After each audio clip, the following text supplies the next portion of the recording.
If it's nerdy, we're into it. Gaming, movies, television, wrestling, comics, whatever. We are Kyle Eckert and Chris Heck, two lifelong friends with a passion for the world of geekery. And this is the GeeK KetchUp Podcast.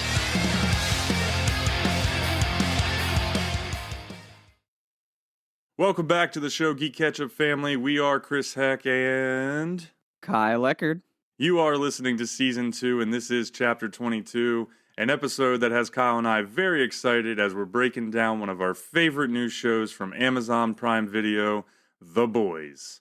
And as always, though, we want to start off the chapter by letting you, the GeeK KetchUp community, know that we appreciate you choosing to spend some time with us, and we thank you for listening. Yeah, if you've enjoyed GeeK KetchUp, be sure to hit that subscribe button so you get all the new chapters we release every 2 weeks. And be sure to share us with your friends and family. Find us on social media to get updates on the show and content from the world of geekery. GeeK KetchUp Podcast on Facebook and YouTube, at GeeK KetchUp Pod on Instagram and Twitter.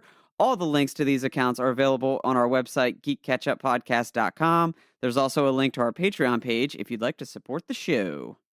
Prior to diving into the over-the-top action of The Boys, we do want to take a few minutes to chat about what we've had going on lately and share a bit about our first ever giveaway that is happening later this week on our social media accounts to celebrate the 1-year anniversary of the GeeK KetchUp podcast.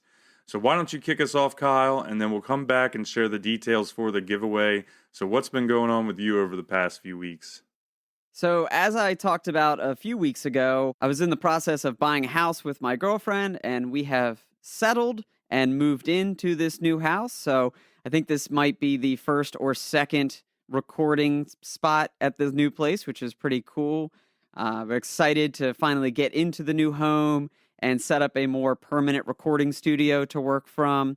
Not that the old place wasn't nice and okay, but you know, it's fun to have your own house and your own space and to be able to buy a legitimate desk and set up a comfortable recording spot. More space. It's all about just having more space. Yeah. And kind of making it your own.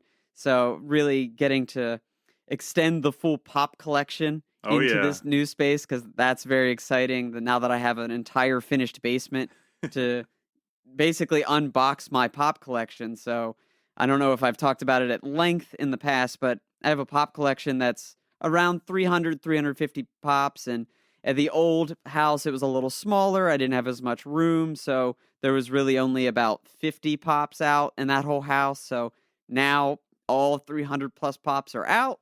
And as I get the desk set up, hopefully I'll have a cool backdrop. Oh, yeah. You know, as we start recording in the future. Well, I've had that inside look. You've got the pop wall going. You've got some art to put up. You've got that sweet new arcade machine. So you've got a hell of a recording space coming together. A nice little studio / man cave.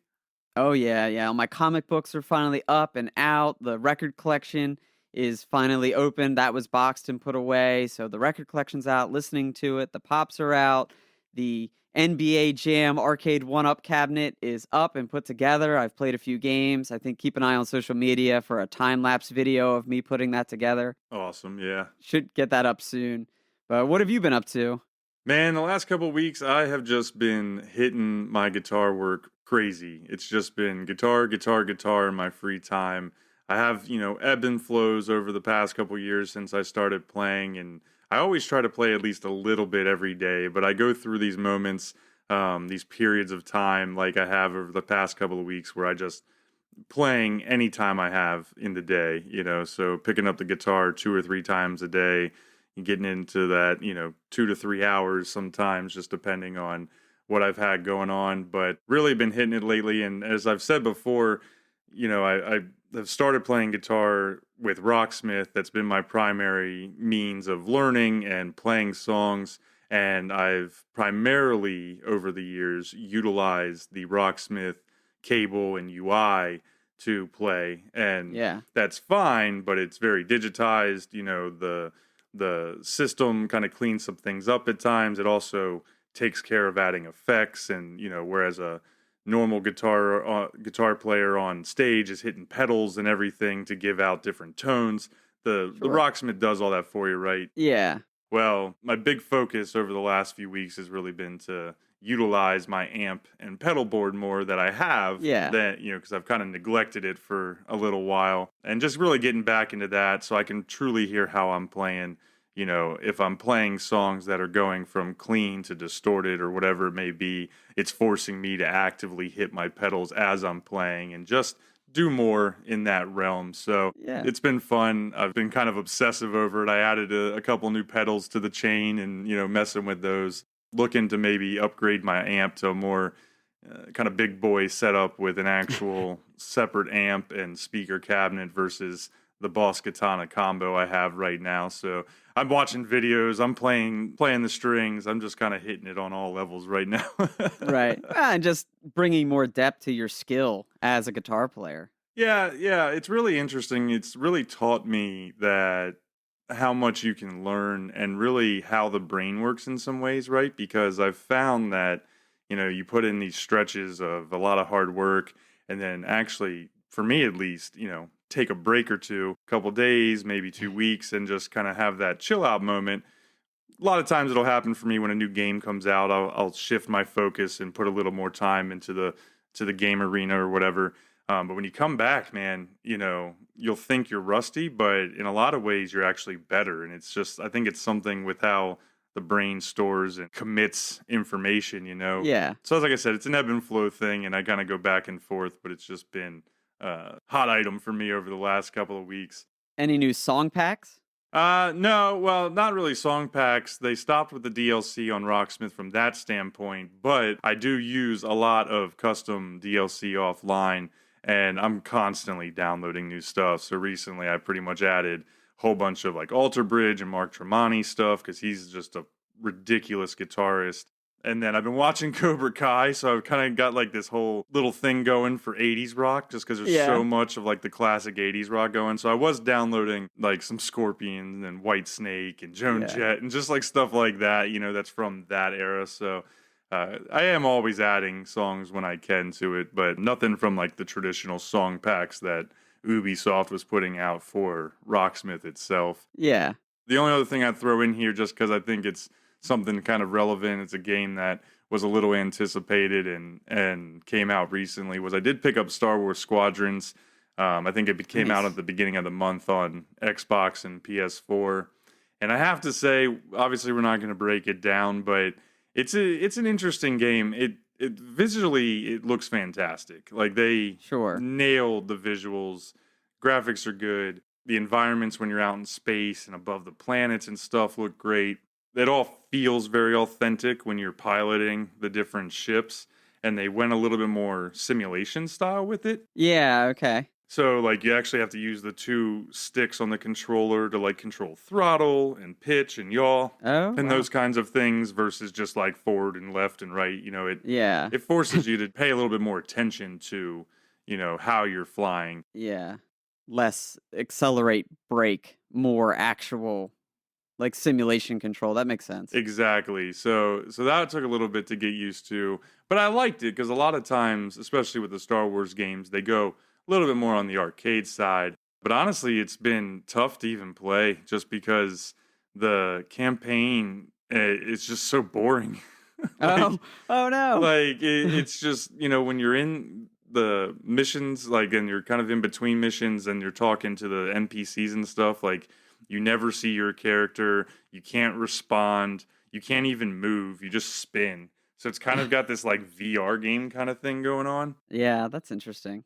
And it slows it way down. The missions have felt a little similar through the first. I think I'm through the first 4 or 5. So I didn't hit it just once and walk away from it. But it's really hard to keep my attention as I've been playing. So I don't know if any of the listeners have played it yet or what your thoughts are. It's kind of like this game. I would say it's like a 5 out of 10. It's like gameplay itself is great and spot on, but then like everything else is just kind of mediocre and lackluster. And that's a bummer. Well, I don't want to get too deep into it and tangent, but I have a few questions like if you've played multiplayer, but before that, answer that. I know that it's a first person only. Yes, you are in the cockpit view. and you can't change that. And actually, once I found that out, it kind of killed that game for me. And because I understand that's probably how you should play an air combat game or a dogfighting game, but when I'm piloting things, I kind of like the third person view. Oh, I'm with you there. If I play Ace Yeah. Combat or something, I usually go with a third person view. So that was something I had to kind of get used to when I started playing this one. Yeah, and I figured it would be a beefed up airplane version of Battlefront. Yeah, that's kind of what I was expecting, but it really ended up being like there's a campaign, and I don't know how long it is for sure, but you play on both sides of the war with the Rebel Alliance, and then I guess what's left of the Imperial army and TIE fighter brigades. But then with the multiplayer, there's only like 2 or 3 game modes. Oh. And it's 5v5. I think the bigger mode is 5v5, but you have AI added in. So some sort of, Battlefront type action there, as far as how they built that, but not nearly as many modes. There's some customizations of your pilot and your cockpit and your plane, but, nothing that really blew me away of like, man, I really need to play through to get that. Yeah. It was only $40, so it wasn't like they were coming out with full, AAA $60, $70 pricing. So that was a plus, but it definitely feels like a lower end game. And if you were playing on VR, I think I would probably have much higher review for it, just because it feels like it would be a great game on VR. But for console or maybe PC, where we're used to a little bit more complete experiences or built out, sure. I don't know. It just didn't do it for me. So yeah, just missed the mark in a handful of key areas. That's a bummer, because it certainly, it was awesome to see a Star Wars like dogfighting game come back into prominence. Oh, agreed. That had me pumped. We played the old ones back in the day, and Rogue Squadron and stuff like that, and loved them. So kind of getting the online play and things like that added in seemed appealing, but there's just not enough there, I think, to really give it a top tier review or really suck me into, or I'm going to play it long term. Sure. Yeah, that's a bummer. Yeah, so anything else on your list before we move on here? Well, one thing I did promise the listeners in our last chapter that I would dive into at some point. So very recently, my PlayStation 4 died. Rest in peace. Rest in peace. And it was a long time coming. And I'll say that my PlayStation 4 has been screaming at the top of its lungs pretty much since Red Dead 2 came out, like back in 2018. And so every new title that I've played on my PlayStation 4 was just making it run like so loud, like jet. I want to talk about squadrons. This was an X-Wing taking off full flight, full thrusters every single game I was playing, from Red Dead 2 to Anthem, Last of Us 2, Ghost of Tsushima. All of these games were just, the fan was just through the roof loud. Maxed out. Maxed out. It was crazy. And I had gotten a hard drive Air, I think back in March. And I kind of did the research on the Air, saw some things I could do, took my PlayStation apart, cleaned it up, dusted it off, put it back together, and I extended the life out of it. But I knew I was working on borrowed time.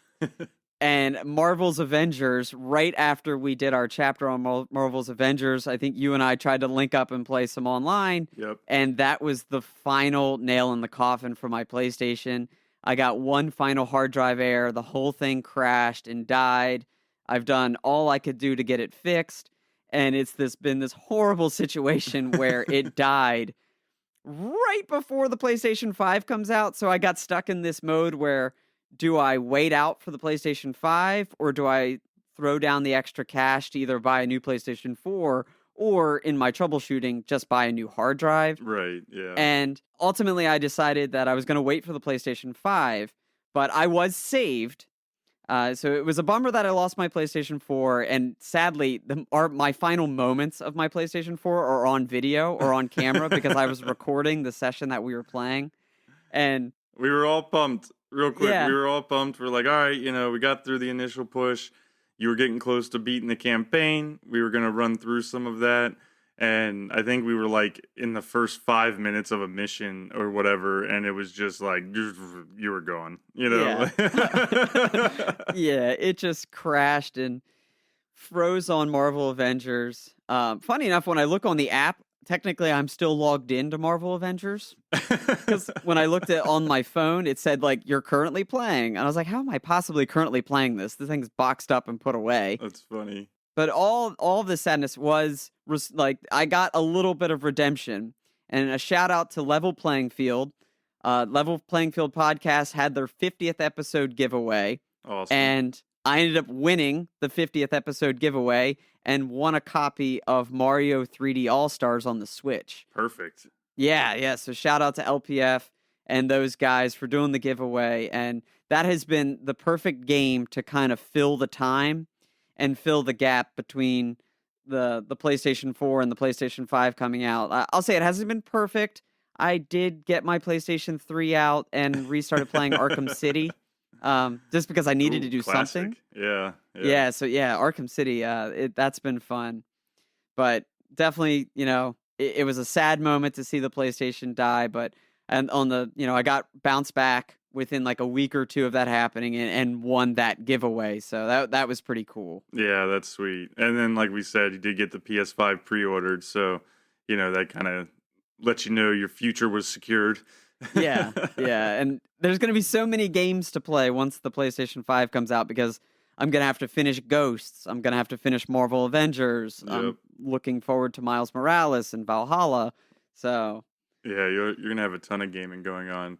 Well, I know this is going to sound bad because your PlayStation actually died, but I'm not going to lie. Since we got the pre-orders in over these last couple of weeks, like, I just kind of look at my PlayStation and my Xbox One like they're dead to me already because I'm just like so ready for the new consoles. I don't even care. I was like, new games or not. I was like, I just want solid state hard drives, faster loading times, and there's a new console that we've got pre-ordered. So these ones can go away.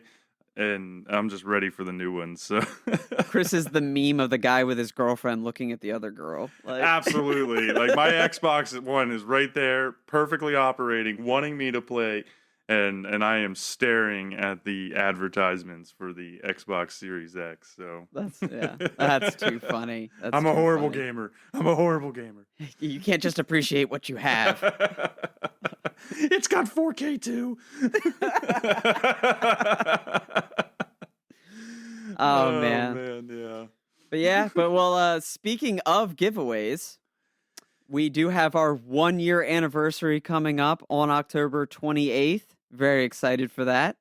Yeah, it's been a huge year. I cannot believe we are already this far down the line, especially in 2020. We recently hit 10,000 followers on Facebook, so that was pretty awesome. Kind of at the beginning of this month, a good way to kick off our 1-year anniversary month here in October. Thank you to everybody again who has been following us on Facebook. We really appreciate that. But I just, it's so wild to think when you and I started this, and really when we were planning to start this, thinking about it, mulling it over, back in September, October of last year, I think our original plan was like 8 episodes over like 4 months, see how it goes, see how things work out. And we quickly blew through that number. I mean, we had 8 episodes done, I think, before the end of the year last year with the wrestling recaps and all. And now, this is going to be chapter 22 and no end in sight, right? So. Oh, yeah. Just keep it rolling. Yeah, absolutely. So super pumped about that. And really a lot of it comes from the support we've seen on social media, friends and family, feedback, reviews, all of that kind of stuff. We really appreciate it. Kind of gives us the old juice of energy to keep moving. Oh, yeah. But I was curious, before we talk about what we're going to be doing with the giveaway, what your thoughts are, 1 year in, and maybe if you have a specific moment or favorite chapter that stands out to you from year one. I might have a chapter that has a special place in my heart. But yeah, the feedback and the support from the community has been just absolutely incredible. Instagram and Twitter as well. I know Chris gave the shout out to the Facebook followers, but the Instagram and Twitter followers have been super cool. The friends that we've made through the community, Like I said, we referenced the Level Playing Field guys, Emily from Game of Groans, Jay and Eli from Super Bracket Bros. Like, all these people that we have met and interacted with have just been super cool. Completely agreed. And that has just been an awesome process. Also, just doing a podcast in general has just been something we talked about for a really long time. And it feels good to finally get started. And 1 year in with no end in sight is just an amazing feeling. So thank you to everyone that has been listening and everyone that has supported us along the way, friends, family, new friends, etc. But as far as individual episodes, the one that does have a special place in my heart is our first Retro Sports League Challenge. Okay, yeah. On Ken Griffey Jr. Presents Major League Baseball. And I know at the end of the Retro Sports League Challenge, it was a little heartbreaking for me as I ended up losing and not making the playoffs with my Baltimore Orioles in that game. And went through a whole disaster of my retro system failing on me, which it's been quite a year for my systems to bomb out. It's true. But I would say that one because that game held a special place in our hearts when we were kids. We played it a ton. And to kind of bring these two worlds together of sports and video games and GeeK KetchUp all wrapped around this Ken Griffey was just absolutely amazing for me. Yeah. Did you have any chapters or moments or interactions that really stood out to you? The Ken Griffey Jr. stuff was definitely up there for all the reasons you said, not to mention the process we went through from conceptualizing that idea to trying to execute on it, working through the challenges, and then finally still being able to maybe not quite get exactly what we wanted in the end, but really close. And I think that we did a great breakdown on that game and what it means to us. So that obviously will always stand out. It's kind of a new part of our Ken Griffey Jr. lore, I feel, is, what happened with all of that and the seasons and everything. For me, though, I will have to say, I think it was Polybius. Our season finale of season 1, that was extremely new to me. Writing a script, sound engineering on that level with all the sound effects and the amount of work that we put into that. It was another item that we conceptualized kind of early on and then let it sit, came back and really brought it all together in like a month time frame, maybe 2 weeks at one point, but that was really cool. And I felt like it was a combination of how we grew throughout the season, and to be able to go from no experience podcasting or sound engineering to, putting out like a fictional narrative that, I think for the most part, we got pretty good feedback that people thought it was fun and different. Yeah. I think that one might stick out to me as one of our proudest moments for at least the foreseeable future. Yeah, Polybius was a ton of fun, and it kind of took a different shape. I know when we first conceptualized it, it was all based around this urban myth of gaming. Yeah. And then it turned into this fictional narrative, and neither one of us have ever really tried to write anything from a fictional standpoint. And so that was a fun in the creation process and really trying to flex new muscles. Yeah. and try new things. And that was a lot of season 1 was that, like, different types of episodes, different themes, different topics, and to finish the season off with something that I think in the beginning made us uncomfortable. Mm-hmm. And then just that really, and uncomfortable from a sense of writing a fictional story to, it's one thing to turn on the mic and start talking about something, and it's versus turning on a mic and playing a character. Yes, that was very different. And so it was just super cool. And yeah, it is something to be proud of. We had another thing with the Polybius episode was we got to pull other people from our lives into that episode. Yep. Yeah. And our support group, Sarah Beth and Cameron and Taylor, they all came in and did voiceovers for us. Yep. And that was super cool to get them involved. Yeah. Felt big time, little production studio going. Right. Oh, yeah. Yeah, it was super cool. So I know we've got a lot more planned coming up. Year 2 will be bigger and better in a lot of ways. But I think year 1 will always hold, as it should, that special place of being the genesis for anything that we do moving on. And, because of that, it's been such an exciting year. Kyle was talking about giveaways with some of the other podcasts. We thought that it would make a lot of sense to do giveaway here to the fans that have been following us, listening to us, supporting us. And we are going to do just that. So when you're listening to this episode, it'll be Tuesday, October 20th. Keep an eye out through the rest of this week leading up to October 28th, which is our official 1-year anniversary of when we published our first chapter ever. Throughout the week, we will be putting out different graphics, different posts throughout the social media accounts, pretty much laying out, what we've got for you, how you can enter yourself into the giveaway. And, we're definitely excited to be sharing that with you. But Kyle, do you want to give them a little bit of a tease of what we'll be giving away? Yeah, absolutely. So, keep an eye on that, on how you can enter. But as terms of what you will get when you enter and win, it's a lot of official GeeK KetchUp swag that we have been putting together over the past year. So the third prize, we'll have 3 third prize winners. They're all going to get GeeK KetchUp magnets and or pins, depending on how you use them, as well as GeeK KetchUp stickers. So that should be super cool. The second prize winner is going to get a GeeK KetchUp t-shirt and some pins, magnets, and stickers. And then our big first prize winner is going to get a limited edition GeeK KetchUp fitted hat, that GeeK KetchUp t-shirt, and of course the 2 magnet pins and stickers. So the big time is that limited edition GeeK KetchUp fitted hat. Yep. Very few of them out there. Most of them friends and family. So you'll be one of the few people, maybe ever, for this specific hat design to have it. It's super cool, all gray, nice leather branded patch on the front, so it's a little unique, but nice and clean. You can wear it if you're dressed up. You can wear it if you're super casual. So hopefully everybody will be interested in that. So like we said, keep an eye out over the next couple of days. There'll be more information to come, and then we will look to announce the winners on October 28th. The various GeeK KetchUp polls continue on through Season 2. On social media, we've been asking the community for their thoughts on dream matchups, favorite heroes, and much more. We recently pitted 2 masters of the cold against each other.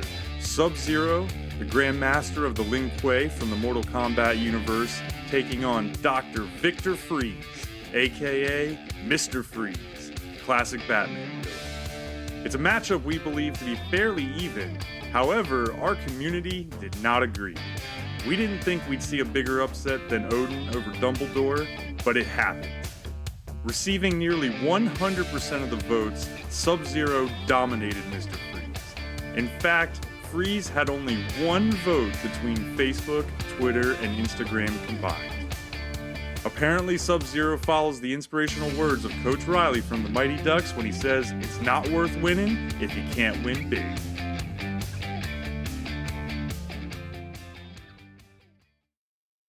As Chris said at the top of the show, today it's all about The Boys, the smash hit television show from Amazon Studios that has not only flipped the superhero genre on its head, but then proceeded to kick it in the teeth, spank its rear end, and throw it in front of a speeding A-train. Season 1 of The Boys debuted in July 2019, produced by Sony Pictures Television for Amazon's Prime Video service, with executive producers Seth Rogen and Evan Goldberg, as well as showrunner Eric Kripke. This dark comedy superhero show has been adapted from the Dynamite Entertainment comic book series written by Garth Ennis and illustrated by Derek Robertson. It follows the exploits of the Boys, a ragtag team of vigilantes as they combat superpowered individuals, or supes, who have gotten just a little too comfortable with their fame and power. In this universe, superheroes are active celebrities and public figures working for a corporation known as Vault International. Vault's main team, of course, is the Seven. Think the Avengers or the Justice League, but each with their own dirty little secrets. We weren't planning on doing an episode-by-episode breakdown here. With 2 seasons at 8 60-minute episodes a pop, there just isn't enough time. But more what a cultural hit The Boys has become, and to hear some interesting deviations the show has taken from the comic story. Let's get this out of the way. This is your spoiler warning for both the show and the comics. So Chris, with Season 2 just wrapping up, it seems like the show is everywhere right now. But let's go back to Season 1, and what was your first exposure to The Boys? I had no idea what The Boys was until the trailer started running. So it was pretty much just this out-of-nowhere, crazy trailer, clearly some ties to superheroes, maybe some parallels because he kind of, as soon as you see Homelander, like he's a very Superman style Yeah. character, but over the top, and it caught my attention, jumped in right when they started releasing it and absolutely fell in love with it from the opening moments. This show, this IP is almost spot on written for me. Or, it's what I like. It's different, it's fresh, it's brutal. and so I really have been a big fan since day one once I was exposed to it. What about you? Very similar. I had no previous experience with the boys. I hadn't read the comics. I hadn't even really heard of the comics, and then saw the trailer, immediately Googled and saw that it was based on a comic book, but had no prior knowledge. And I mean, same ordeal. It came out the gate just firing on all cylinders. It was so good, and so many people were like just ranting and raving about it. Like everyone in our little friend group was watching it, even the extended friend group. I had people that I don't really talk television shows with being like, "Oh man, have you checked out this superhero show on Amazon?" Yeah. And it really was. It was just a fresh take on the superhero genre. Maybe not something we hadn't totally seen before. We've seen rated R superhero movies like with Logan and Deadpool in the past, but this one felt a little different because it was almost poking fun and parroting the superhero genre a little bit. So it was just a nice fresh take. Carl Urban as Billy Butcher, call him the main character. I don't know if he's necessarily the main character there's so many teams and people involved, but you gotta love when you see Carl Urban. The man is a geek legend. So respect. All respect to and hashtag blonde Carl Urban out there. But it was just, it was wild. And as soon as it kind of debuted, I found myself doing research on this show, there's a local used bookstore where I live called Wonder Book, and found myself going there and like, how can I get more information on this IP? Yeah, I was a fan of Garth Ennis, and when the Preacher show came out, that kind of did the same thing, got me hooked in, and I started looking at the Preacher comics. And so I was a little familiar with him, but the boys had just escaped me. It didn't get put in front of me. Nobody recommended it to me, and I think it ran from 2006 to 2012. So it's been out there for a little while. But yeah, I remember in the opening moments of the pilot episode, you just realize that you're in for something different kind of right away because. I think they opened it with like a bank robber scene of some escaping bank robbers. And there's, a couple of kids just walking home from school. And then boom, Homelander drops down. He pretty much brutally assaults the bank robbers. And I think at one point he just tosses one of them. Throws him up in the air. Yeah, 100 feet in the air. And then the kid's like, "Hey, Homelander, can I get a selfie?" And he's turns around just happy-go-lucky. "Yeah, sure, kids, no problem." And they're taking the selfie, and then the guy falls into a car, behind him. And nobody cares. Everybody's just "Yeah, Homelander," Yeah. And you're like, okay, there's something different here.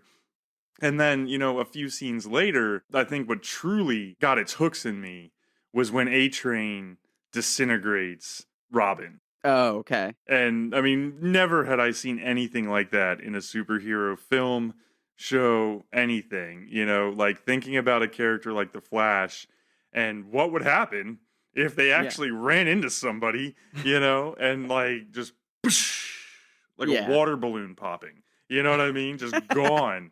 And I was just hooked. From that moment on, I'm a boys fan. Let's go. Give me more of this all the time. Yeah. And that's something I think the show does really well. In the moments where it does action, because it's not necessarily an all action show. Right. But there are moments in the show when there is high action, and it shows kind of what these various superpowers really would look like if you did them to the full extent. So that's a perfect example. The Flash, you always see him finding non-lethal ways to take people down. Well, what if he just went full force? Right. Or like Superman with Homelander. just started melting people with his laser eyes. And it's just so cool. And it really puts a lot of emphasis on what these characters could do and really shows the dark side of superheroing. Yeah, it was a breath of fresh air, especially since the Marvel Universe has come up and we've got the DC Universe trying to continue to come up. And so we're really saturated even more than we ever were with superheroes. And a lot of that's been fine. You know, you and I are huge fans of most of what Marvel's done. You know, I don't really get tired of those IPs. We're comic readers, you know, the whole nine yards. Yeah. But there's been only a few projects here and there that have deviated from, you know, the mainstream of what we've gotten in superhero movies and shows. Yeah. And so to me, it was just like, finally, you know, somebody has come out and it doesn't necessarily feel disrespectful in any way, but just having the balls to go up and cut a Superman down a little bit. Or, you know, in the comics, we've got some other characters that haven't made it into the show yet. Wolverine, Batman, Captain America, like big players in the world of comics. And they go after them a good bit. But it's just nice to see that lighter approach. And I really feel like that might be the biggest attraction to it, is that it's fresh. And kind of to your point, is that it's a little bit more grounded in reality. Like, it feels like if these people existed in the world, this is how they would be. Yeah. Well, you see, not to knock on any individual celebrities, and I'm definitely not saying Chris Evans or Chris Pratt or any of these actual actors that play these superheroes are this way, but you see celebrities, like, the fame goes to their head. Sure. So in this world, why wouldn't that also happen to a superhero? So if Chris Evans really was Captain America, the fame may actually go to his head, and then would be the end result. Right. And so with that, it's probably good, just if you haven't checked out The Boys yet, maybe we should clarify that in this world, you know, that they've created here, the company Vault International is essentially your typical giant corporation. They're kind of like a private military corp, a Blackwater or a Halliburton. You know, maybe they make arms, maybe they make drugs, maybe they do this and that. Kind of shady as well, right?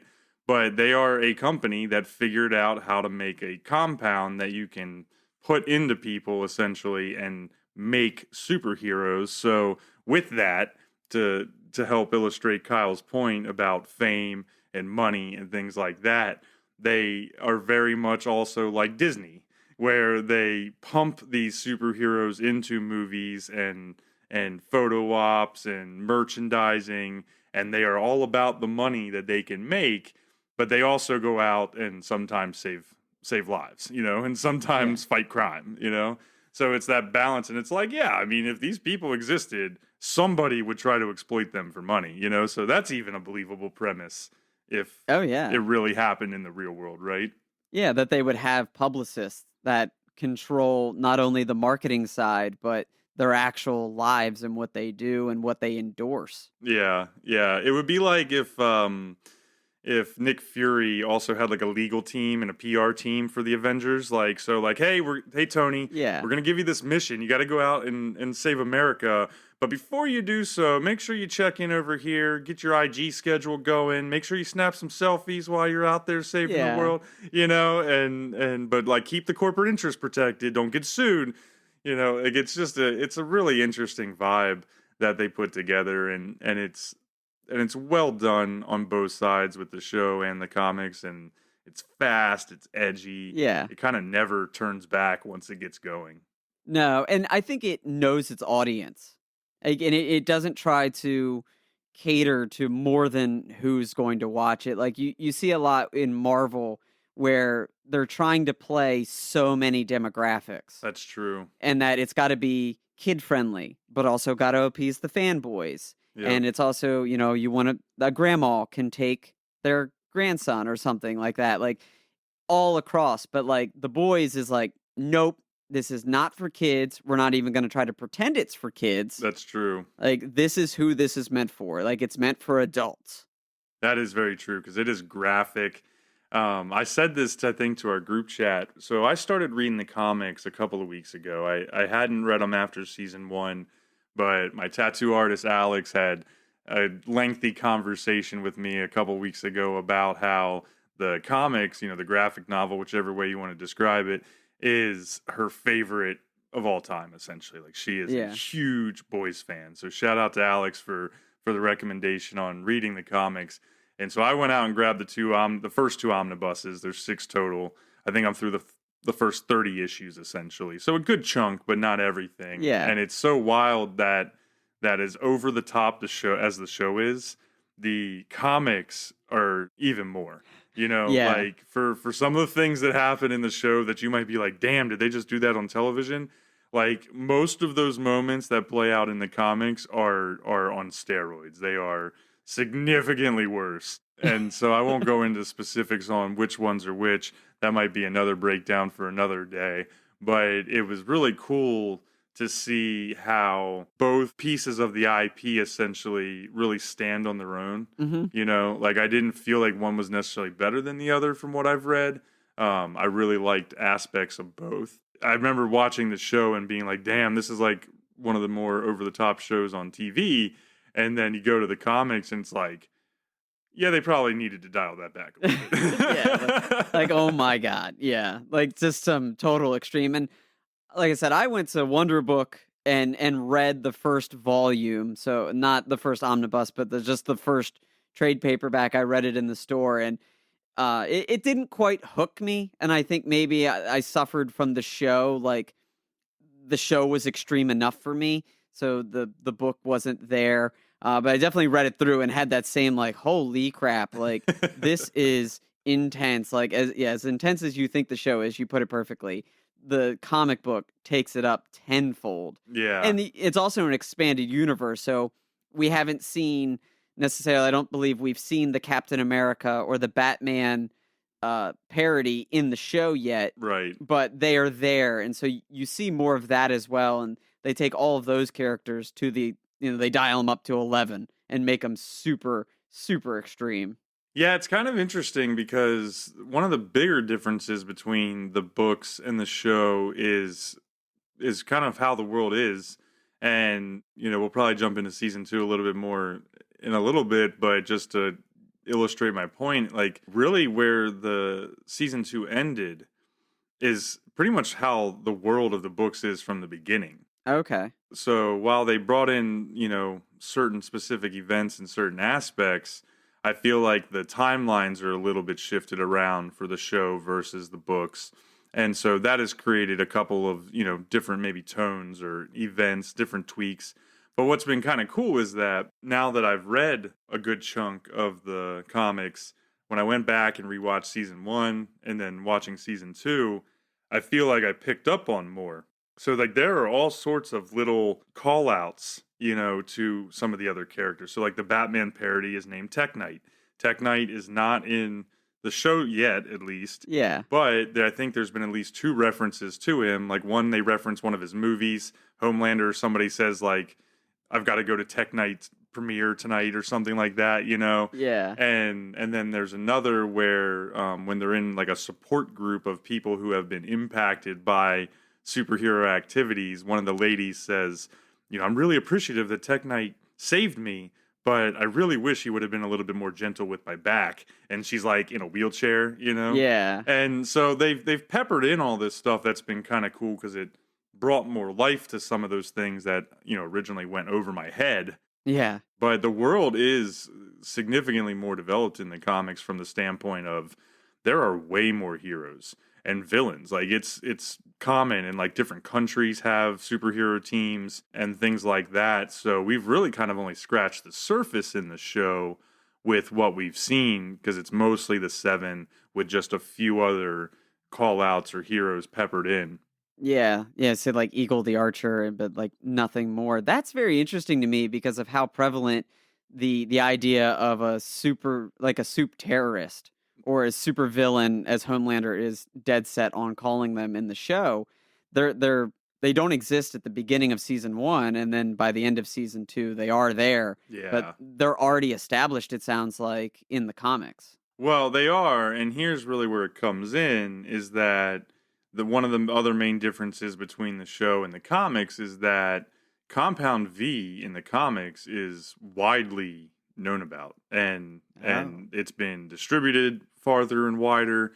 Vault I think has probably sold it to maybe different governments or whatever it may be. And one of the most interesting things that I really wish they would have brought to the show is that the boys actually Butcher himself uses V, Oh. and they actually inject it on occasionally, so that way they are strong enough because it'll kind of give you that souped up, super Yeah. soldier kind of deal, and it makes it so that way they can fight them when they have Okay. to.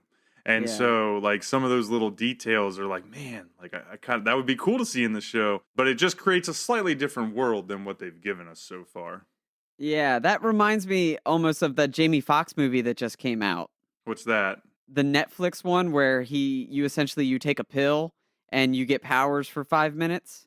Oh, I don't think I've seen that one. No. Oh, okay. Yeah, yeah. Like it was like Jamie Foxx and Joseph Gordon-Levitt. Like they had that movie come out very recently on Netflix. I feel awful that I'm like totally blanking on the name. Oh, it's Power. Project Power. Oh, maybe I saw like a trailer or something on that, but I haven't watched it. No. Yeah, that's the whole concept of I haven't seen that movie, but based on the trailer, that's the whole concept is that you pop this pill and then you get some sort of superpower for some period of time. But that's a Okay. huge twist given how Billy Butcher is like anti V in the show. Yep. To hear that he's taking it and popping it, and it'd be a very interesting development in season 3 or season 4 down the line if they start taking them and developing. Is it a different superpower every time? No, they don't get superpowers. It just makes them super strong. Okay, so it's just like endurance and strength. Yeah, yeah. It just makes it so they can like take a punch from Homelander or whatever it may be, Okay, and fight yeah. back if they have to. It's just interesting. Like there's I don't really have any major problems with the changes they made for the show now that I'm learning more about the original material. The tone is also a little different, especially with Butcher. Like you mentioned how like you wouldn't really think that Billy Butcher would even consider taking V if you're watching just the show, Yeah. whereas it's kind of commonplace for him in the books from what I can tell. But another example is like Carl Urban's version of Butcher is way more hardline. He is much more of a cunt, to use his own words. And he's a little bit more cold. In the books, he's got most of those tones. I mean, he's still a man driven, Yeah. right? To get what he wants and what he's after. But it seems like when he's dealing with the other butchers, Mother's Milk, Frenchie, Huey, he's a little bit warmer. Like he's a little bit more. He talks to him. There's more moments of like camaraderie and things like that. You know what I mean? So that was, I think, another one of the main things that stood out to me was, I feel like they went a lot more hard edge with Carl Urban's Butcher than maybe how, at least in the beginning of the comics, he was set up. Yeah. So, well, with that, in the comics, is he like the sole like protagonist? Like, or is it more like an ensemble? Because that's what I said. Like, the boys really feels like an ensemble where you have Huey, who is arguably could be considered the main character, or is it more like? So I guess there's the question: is it an ensemble in the comics, or is it Butcher focused? I mean, Butcher, I would still say is probably number one from what I've seen so far. But and then maybe it's the way it would be like Butcher's 1A and Huey's 1B. Okay. You know what I mean? Like most of it is focused around them, but they do give a good bit of attention to Frenchie, to Kimiko's her name in the show. She's literally just called the female in the books, but Yeah. and Mother's Milk, we've seen a little bit more from them in what I've read so far, and from what Alex was telling me when we were talking about it was that I think at some point throughout this series, MM kind of has his own issue or maybe a couple of issues that really kind of break him down more. Frenchie, they go way more into him, and so they really do take, I would say, more of an ensemble. Even though the Butcher and Huey are the mains, they give a lot of time, it seems, to the rest of the team. Like everybody's got a level of importance. Gotcha. Is there any real drastic differences on the team, like in personality, other than, obviously Butcher's super hardline, but I know that they've Huey in the comics is basically like Simon Pegg. Oh yeah, he absolutely is Simon Pegg. Yeah, Yeah. and he's Scottish. And he's Scottish, but is there any like major, I guess, really between female Kamiko or more, Mother's Milk Uh, or Frenchie, or are they more or less the same character?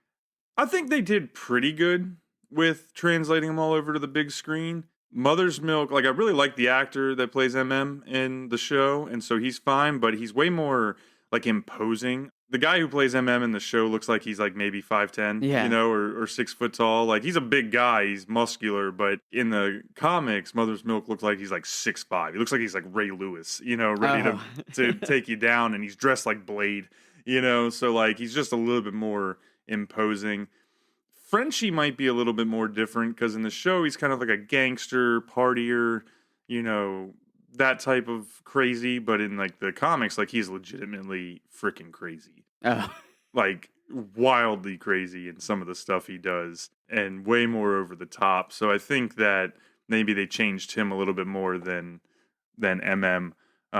Huey is actually pretty drastically different. Like Huey's still kind of a bumbling, timid kind of guy at the beginning, but not nearly as much as what they did with Jack Quaid's version in the show. And once again, I kind of like him too in the show. So it's splitting hairs, really, and not a lot of IPs do that. It's probably a testament to Seth Rogen and the showrunners for handling the TV version and Garth Ennis's original work. But it's not Game of Thrones where like the first 4 seasons are word for word out of the books, Yeah. Okay, and that's cool to see. I know that I saw an interview with Eric Kripke, who's the showrunner, and he actually said that adapting the comic has been one of the most challenging things he's ever done in his career because he wants to do it justice, and he compared it to basically playing Jenga, where he knows that he has to move these pieces around and do all these things, but he doesn't want the tower to topple because he wants to keep the core story alive and well and faithful. And I thought that it was a really cool thing to hear from a showrunner that, he wants to stay faithful to the comic book and the comic series, but also wants to make it stand on its own 2 feet. Yeah. I could see that a lot because, even some of the moments, like the moments are jumbled a little bit compared to what happened. It doesn't follow a perfect linear path between the show and the books. So that's one thing. And then they did tweak how some events happen. Like the moments on the plane ended up a little different. There was actually some moments in season 2 that I thought were probably pulled from some things I saw in the comics, but done in a different twist. And so, as long as they keep up with that quality and it works for where they're going in the show, it doesn't always work out this way. But in this case, I am totally fine with what they've done. Like I guess if I was a little bit more hardlined, and I know I keep referencing Alex, but she was telling me that, when the show first dropped for her, like she hated it because because she already had read all the books multiple times, super fan, and so some of the changes caught her off guard or rubbed her the wrong way, I guess, whereas now she said she finished out season 2 much more okay with it, settled down a little bit, Right, yeah. and seeing how they're both working in their own ways. So I think it's just more of a perspective too, or when you come into the material. But it comes back, we've talked a lot about the characters here. Yeah. It comes back to the characters. And I think that is why it works in both formats, because the characters, even though they are parodies of things, like they're still really well developed and well done, and interesting. So I think that probably gives it a lift, regardless of what specific details are going on around them. Oh, yeah. And I can wholeheartedly agree. The characters are totally fleshed out on both sides, both the boys and the 7 sides. These are not just one-trick ponies. They're not just one character trait and then move on. They are fully developed. We saw a lot of that in season 2, I felt like. Season 1 was a little more straightforward, but as they rounded out the characters more in season 2, whether it was Homelander and his interactions with his son Ryan.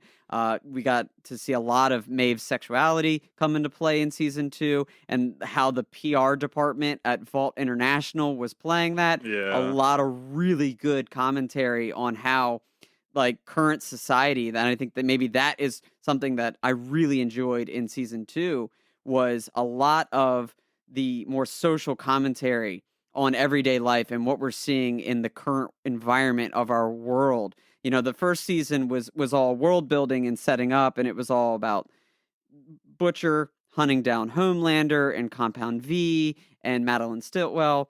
And then season 2, it kind of didn't totally alter tone and go in a new direction. It still kept its same vibe. But for me, it felt like they started to really reflect on, instead of parroting the Marvel Cinematic Universe or the DC Cinematic Universe, but our actual everyday lives. Yeah, the way they work certain things in like Stormfront, just to make your point, is a hardcore, white male Nazi, your typical image of a Nazi, even though he's a hero, like that's what he is in the comics. And I thought they did a good job at, shifting that over to what they did in the show. Obviously the on the nose change was the gender swap, but they allowed her to really talk about a lot of things that go on today. So, yeah, she references like when bad things happen, like, oh, I'll just get my meme guys to take care of it. And like this team of techies that are in the background that are essentially like pumping social media full of whatever information that they want to create a worldview that they want. And it is stuff we see today. It's not really secret anymore. Like everybody knows that there's stuff that goes on with how social media and things are used for good and bad, and then there's the scene at the beginning of, I think it was episode 7, where they show like what can happen when somebody in power like Stormfront is influencing, just an everyday person, and that leads to a horrible act, a horrible crime. So it definitely got on the nose, or not on the nose, but hit home a little bit just with where we're at, political climates, once again, just kind of making it feel real world, making it feel kind of grounded in something that obviously isn't reality, but you're like, I could see a lot of this going down in reality if we lived in this world. So yeah, absolutely. And I guess that is there in season 1 as well. Like you said, if Chris Evans really was Captain America and played that dual role, these would be the things that happen. Yeah, and I don't know. I kind of like it. I always like when art and real life kind of blur together in a way that makes you think. And I think that's really kind of where some of this stuff came in, was they were pointing out certain things and using it for what they needed in the story without being preachy or on the nose or telling you which way to think. It was just a good way to work some modern influence into, a story that's, 2006, social media was around, but it wasn't quite the way we have it today, so it's not like it was baked into the comics at that point. Yeah. But, last thing I was going to say real quick about characters, I was curious if you knew this, but Madeline Stiltwell, who was such an important character in season 1, we've seen her in other Hollywood stuff before. So did you recognize who she is? I don't think so. So her name's Elizabeth Shue. But so like that actress, do you recognize her from any other big time 80s movies? I feel like I should, but I'm missing where you're going, so no. So she was Allie, the girlfriend that Daniel LaRusso and Johnny Lawrence fought over in The Karate Kid. Just to play it back into Cobra Kai. Yeah, come back into Cobra Kai. So, I don't know, I just wanted to throw that out there because I realized that just the other day when my wife pointed it out, and I was like, oh my God. So, anyways, this is a random little factoid I had to throw in there.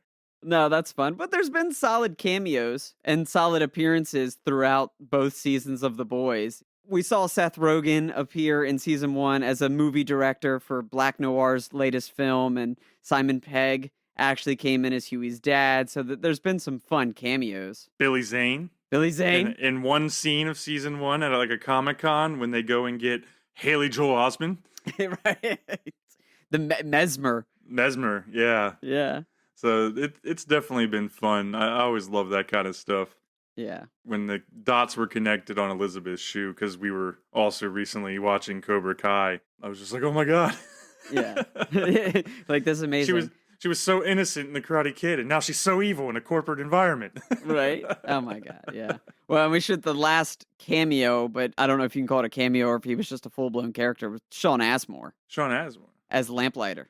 Oh, sorry. Yeah. Bobby Drake. Bobby Drake, yeah, Iceman. He's always Iceman to me, and no matter when I see him, I literally blanked when you said Sean Asmore because he's Bobby Drake to me. You're like, that actor, he just lives the character. He's Bobby Drake, he's Iceman. But no, seeing him as Lamplighter was pretty cool. And maybe transition to like favorite moments and shocking moments throughout this show. I thought all the scenes with him were awesome, but his exit from the show like blew me away. I didn't see it coming at all. No, I actually thought dramatic. he was going to be it was very dramatic. I thought he was going to be a permanent fixture in the show.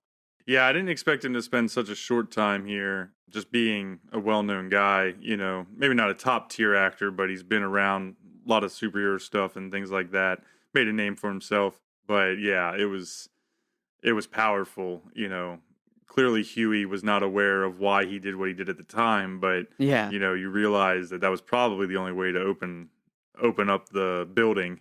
Yeah. You're setting off all the emergency systems. It's just, once again, spoiler, he lit himself on fire and set off all the fire alarms and all the water hoses and all that, like sprinkler systems and this and that. It was kind of wild to see and definitely was a shock. Yeah, season 2 really just picked right up where season 1 ended and just kept rolling. I mean, it didn't slow down much. It didn't have any lulls. There's highlights from every single episode. So that one was super good. I have to say, earlier on in the season, when Butcher drives the speedboat through the whale that the Deep is riding, it's like a giant sperm whale that he beaches and blocks their path. And so Butcher, instead of slowing down, just cranks the speed and drives straight through the belly and like the Deep is like crying about Lucy, his whale friend, being dead, but like Huey is like in the belly sitting next to a beating whale heart, and he comes out and he's just like, that was diabolical. I do love that scene because the Deep is like standing on top of the whale with this like superhero pose because, probably in every other situation he's ever been in, the villain stops or refuses to do it and he just plows right through, so he definitely doesn't see it coming. That one's pretty amazing. The heads, anytime a head explodes, gets me every time. That was some cool stuff. That ended up being a wild thing towards the end, was the heads exploding and all of that part of the story. I'm glad you brought that up though, because I'm trying to figure out exactly where all that's going, or how they're dealing with that. So in the comics, I saw a good bit around heads exploding, and it was interesting because they were two totally different developments or stories as far as how they actually happened. So in the comics, it was essentially a different version of V that was built that has essentially like a failsafe in it, where if you project a certain frequency of sound, you'll make their heads explode. And Butcher actually uses it in the comics to kill 150 superheroes at one time, which was epic. Like it was one of my favorite moments of what I've read so far, because it's just like, holy shit, and going back to him being so hard, like he had no qualms about it. Like just boom, 150 people gone. And so when I first started seeing it over here, I thought that's where they were going with it in the show. And then they kind of took a couple different twists with it and a little bit of a different route. So I thought that was kind of interesting, and another example of them finding ways to make maybe some of the things that happen in the comics work for what they're doing in the show. Yeah, and that's cool. It'll be interesting to see with the first 2 seasons kind of time jumping on the comics, but now finally we saw at the end of season 2 there's a new division of the CIA, and I think at the beginning of the comics that's where it starts, right?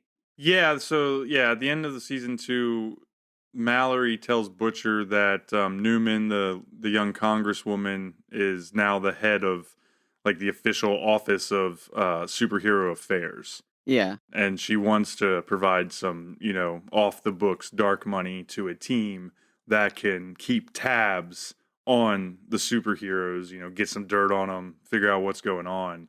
And yeah, that's essentially what the boys are when the comics start. Yeah. So, Butcher still has interactions with Rayner from the CIA and some of those people, but essentially that's the role that they are acting in. So, and he's still pretty much a rebel, does whatever he wants, but he does have some more interactions with essentially like his superiors, who are trying to keep him under control. Gotcha. Okay. Yeah, and then that'll be an awesome new twist, and maybe as we move forward with the show, it lines up a little more closely with the events of the comics because now we are officially on the same path.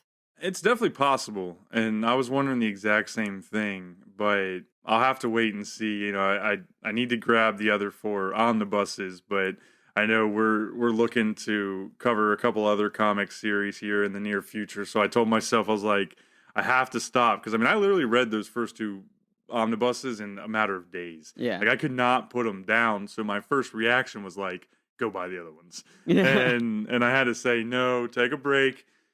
We're gonna read East of West and some of these other things, and then I can circle back and wrap it up. But I'm really curious to see if that development at the end of season 2 puts us more on a common path with what happens in the remainder of the comics.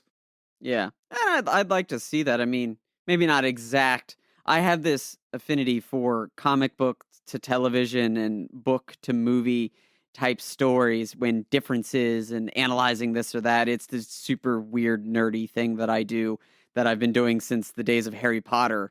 But Harry Potter, Game of Thrones, Walking Dead, like I obsess over all of it. So I'd love to see the show progress and then how it lines up to the comics and where it goes. And I think an interesting piece to all this is the success of the show. I have no doubt the success of the show has caused Dynamite to reboot the series because now the original series ended in 2012. Yeah. But now there's a new limited edition sequel that's being published. Oh, wow. I didn't know that. Yeah, it's called The Boys Dear Becky.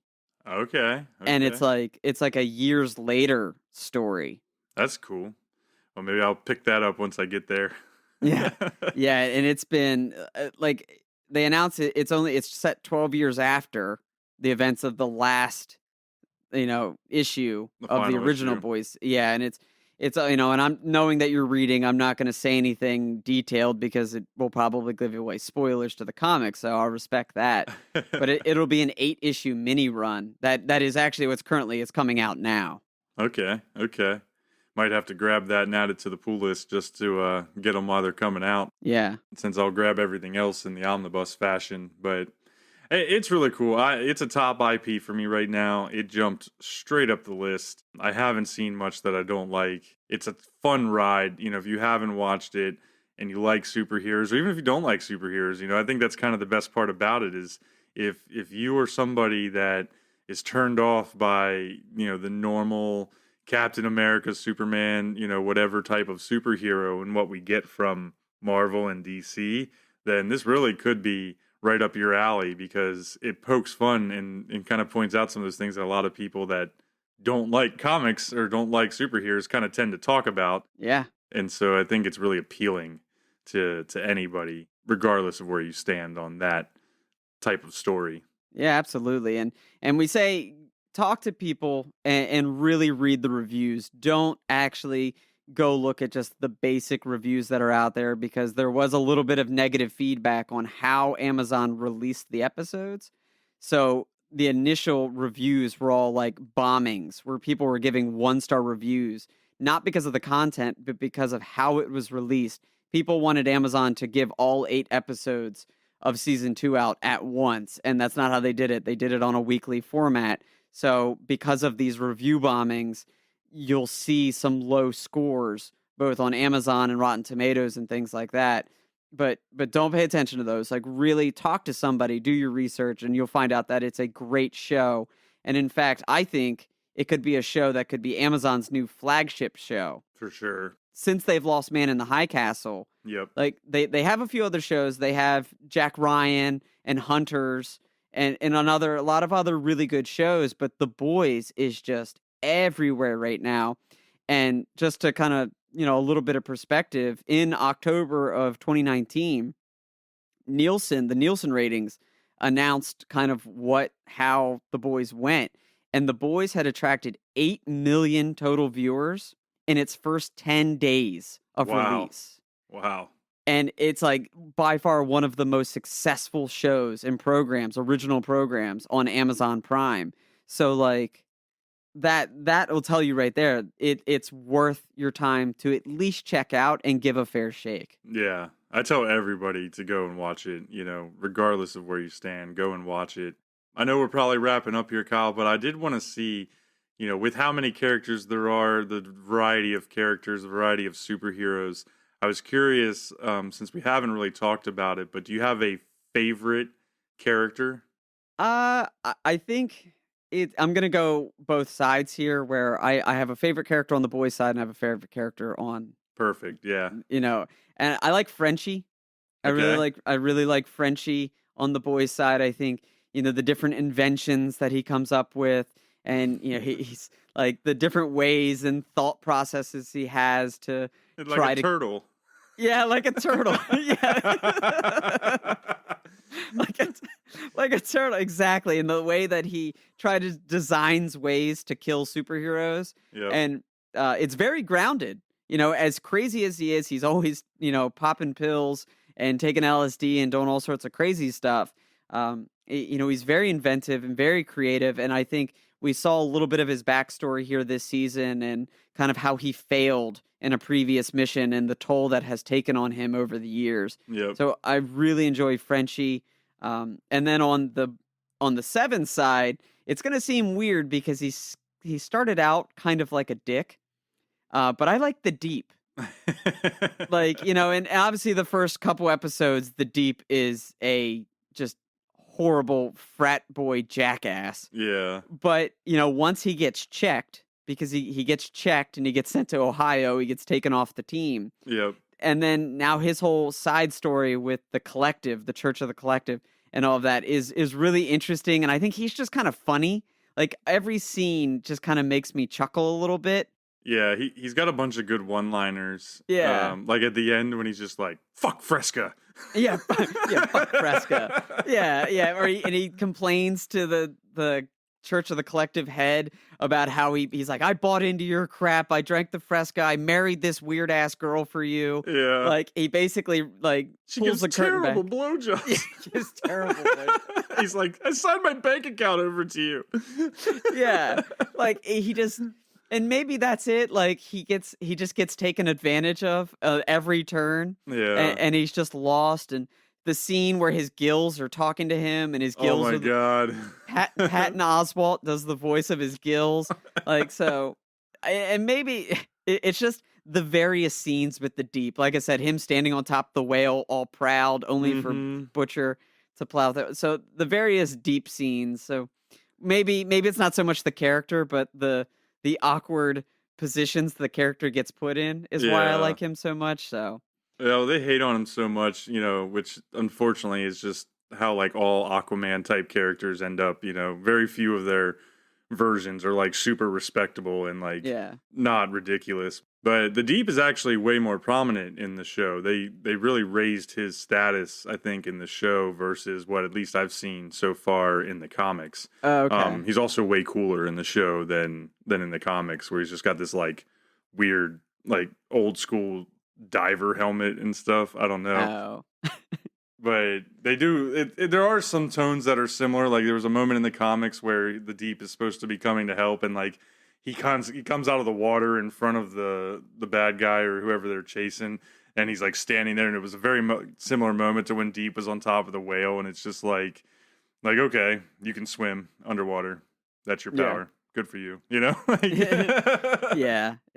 But he's had some powerful moments. Like you really look at that scene with the whales. He's controlling all those whales. Yeah. Which, is what we see when people try to really sell you on Aquaman, that he's more than just a guy that has a trident and can swim underwater. Like the ability to talk to fish is actually a really key superpower. Yeah. But the awkward positions that he gets put in because of that is also really funny with the Yeah. dolphin in season 1 and the lobster in season.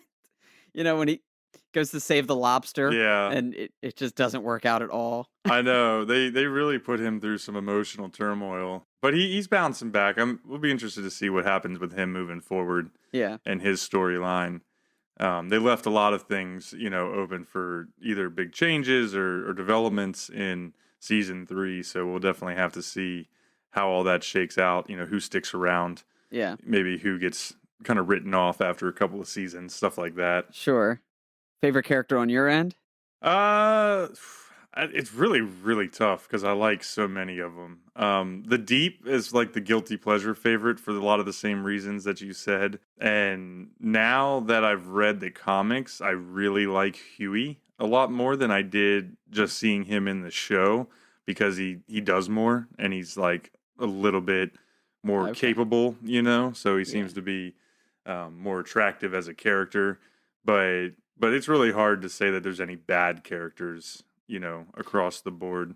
Oh yeah. No, and I would agree with that. Like I said earlier, like every storyline has been solid. Like season 1, A Train and the Compound V and the drugs and Pop Claw. Yeah. That was really good. Homelander's development, like he's just kind of a dick, but you see these nice tender moments with his son. Yeah. And while, Anthony Starr has come out and said that he's not a redeemable character and we should not sympathize, like they still have fully developed that character. So it's just a well done show all around that any number of characters on this show, you can find a reason to like and a reason to root for or pay attention to their story. Yeah, agreed. Well, since moment 1, The Boys has done a good job of capturing and keeping our attention. Seasons 1 and 2 are fast-paced and packed full of both action and humor. It's a bold IP that stands up to the Marvel and DC juggernauts unapologetically as it pokes fun at mainstream characters like Superman, Batman, and Professor X. We highly recommend you check out the show and comics and then let us know what your thoughts are about this Garth Ennis masterpiece on social media. Thanks for listening. If you enjoyed this chapter, be sure to hit the subscribe button to get new chapters of GeeK KetchUp every 2 weeks on Apple Podcasts, Spotify, CastBox, or wherever you listen to your podcast. Be sure to follow the show on social media. You can find us on Facebook and YouTube at GeeK KetchUp Podcast or on Twitter and Instagram at GeeK KetchUp Pod. Links to all these accounts are in the show notes below and on our website, GeeKKetchUpPodcast.com. Stay saucy, you nerds.